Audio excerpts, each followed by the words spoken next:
আসসালামু আলাইকুম বন্ধুরা। আজকে আমরা ঘুরে দেখব বাংলাদেশের সবচেয়ে সুন্দর সৈকত কক্সবাজার।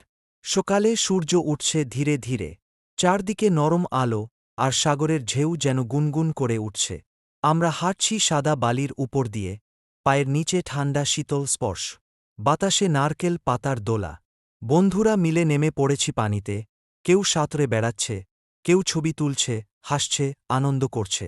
দিন শেষে সূর্য যখন ধীরে ধীরে অস্ত যাচ্ছে তখন কক্সবাজারের সৈকত রূপ নেয় এক রঙিন ছবিতে। আকাশ জুড়ে কমলা, গোলাপি আর বেগুনি রঙের খেলা। ঢেউগুলো নরম হয়ে আসে আর মানুষের ছায়া মিশে যায় রোদে। কেউ হাত ধরে হাঁটছে, কেউ বসে আছে একা একা, যেন পুরো প্রকৃতি চুপ করে দাঁড়িয়ে শুধু এই মুহূর্তটাকে ধরে রাখার জন্য।